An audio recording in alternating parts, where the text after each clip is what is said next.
Hello everyone, welcome back to a new video. I'm just here with the beautiful little Knight. She just had her bottle, so she's content now. She's quiet. Hey, you cutie. I'm actually really surprised with her. She's not as much of a nibbler as most bottle babies are.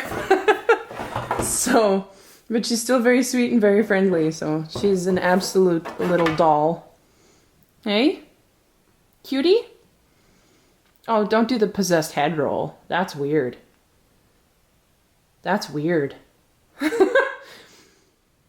So, I just wanted to let you guys know about some of the plans that I have for like the next 2 months. Hopefully the snow will melt away sometime in March, so that this little lady can be put outside in a nice little stable that I have close to the house so that I could still watch her and, you know, make sure she's doing all right. And then this little stable that I built with my fiance like a week or two ago, we are going to put Harissa in here because Harissa is due. I just said you weren't a nibbler. Don't make the liar out of me. So, like I said, I want to put Harissa in here because she's the one Nigerian dwarf goat that I have due on March 15th. Yesterday, unfortunately, I found that DG came into heat again, so I am, you know, I put her in with Sinbad this time instead of Hurricane. I'm wondering if there's maybe like some sort of a reason why Hurricane and her aren't catching together, so I just put her in with Sinbad. Luckily, we still have him. This is why I like to have at least 2 bucks of each breed, because if one doesn't work and you only have one, then you have nothing to breed with. So that's why we have at least 2 bucks of every breed. We have right now Hurricane and Sinbad in the Nigerian dwarf goats, and we've got 2 upcoming little bucklings, Endri and Zorro, who are also Nigerian dwarfs. So we were planning on selling Sinbad sometime soon, but I have to see, you know, if those 2 little young ones are able to breed soon, and then I will be able to sell one, because I just don't want to be left with something that doesn't work and have that be the only thing I'm left with. And then for boar goats, obviously I have Capital, Batman, and Samurai. So I actually have 3, but that's because I have way more boar goats than I do Nigerian dwarf goats. So I can justify having 3. So yeah, that's kind of a little update here. So within the next month, I'm going to do a little switcheroo. And then Harissa, the Nigerian dwarf goat, will be in here instead of Knight, the little baby boar goat. Because she should be weaned in the next... Oh my gosh. Are you doing that thing again? She should be weaned again in like the next 2 to 3 weeks, I would think. She's had amazing growth rates so far. And she's just, you know, she's doing really well. And then I can potentially wean some other baby goats and then kind of have them hanging out together. So yeah, that's the little sweetie. Hey?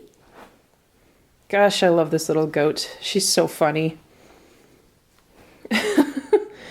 Just okay with everything.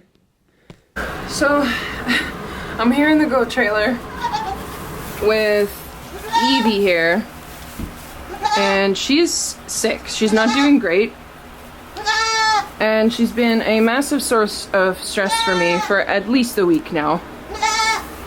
So earlier this fall, I had her in with a buck, which hindsight shouldn't have done. She was the only doe in with that buck, and he kind of ran her ragged, as bucks do, because they're really aggressive sometimes. So she lost a lot of weight this fall. And then with the cold snap that happened in October, she got a little bit sick, so she had a little bit of a pneumonia problem. So I treated her for that. She was still kind of not doing too well, and we found that we had coyotes at the dairy close to where the goats were outside, so I brought her to the stable close to my house. And then, you know, she was still not doing too great. She ended up getting diarrhea a little while later, so I moved her here into the kidding trailer so that she would be warm to be able to fight that off. But I had her in with Flicka, who is a lot more aggressive towards other goats than I originally thought. So she was getting bullied in the pen that I had her in. And so I ended up separating her around 3 or 4 days ago, and she was doing alright, she was getting up on her own and whatnot, but now she has kind of gone downhill to the point where she wants to just sit on her knees with her bum in the air.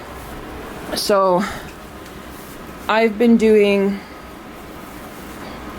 treatments for her, and I'm just gonna walk you through what that is. Like, she's drinking, she's, you know, eating quite vigorously. She's got her minerals, she's got fresh warm water, which she just drank. So she's eating, pooping, peeing, and I'm just trying to give her some extra vitamins and care so that she can start to get better. And don't mind this dirty stuff that's from when one of the other goats kidded and wiped it all against the wall. But yeah, so you can see she's not happy right now. She's kind of hunched over. So I'm going to be giving her some extra vitamins and some TLC so that she can get better. What I'm working with here is a product called Red Cell, and I'm giving her about 4 cc's of this every day, because when I checked Evie's FAMACHA, it was really low, so she's obviously anemic. So she's getting 4 cc's of that every day. I'm giving her this vitamin and enzyme supplement. It's got vitamin A, D, E, thiamine, B12, like it's for cattle and sheep.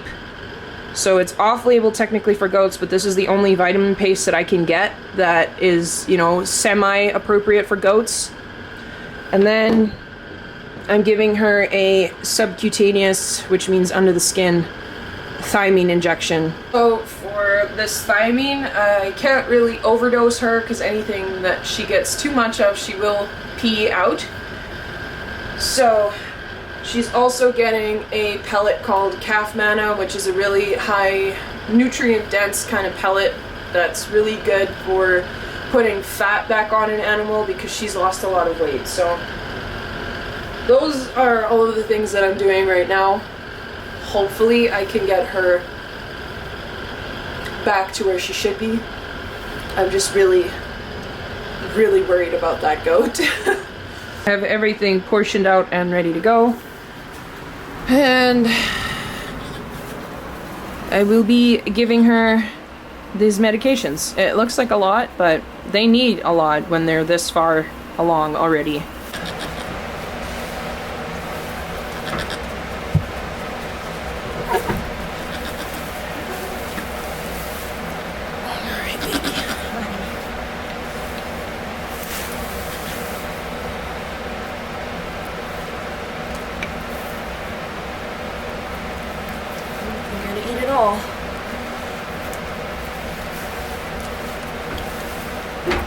No, that wasn't tasty. That wasn't tasty.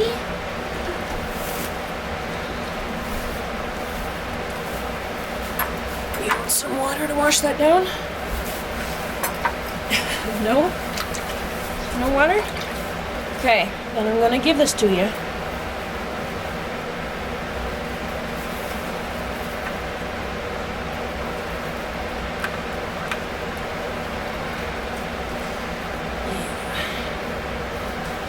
All to help you out, Missy. So, if we are not fans of seeing animals get needles, I advise you to not look for this one, because sometimes goats can be really dramatic with this kind of thing, and it's not always nice to watch, so fair warning.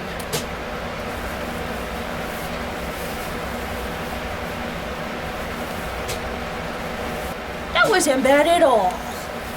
That wasn't bad at all.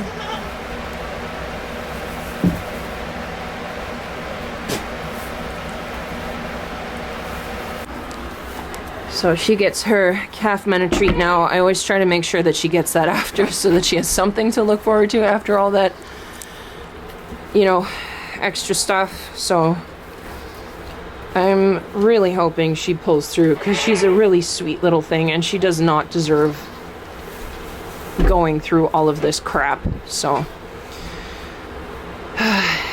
yeah. She's got a big pile of hay over there that she can eat. She's got her minerals, like I mentioned.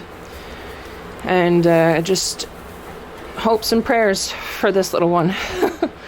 But that's going to be it for today's video, guys. I'm going to clean up all the stuff from calf feeding, and then I'm going to head home for the night. I hope you guys enjoyed the video, and if you did, please like and subscribe and share it with a friend, and I will see you all in the next video. Bye.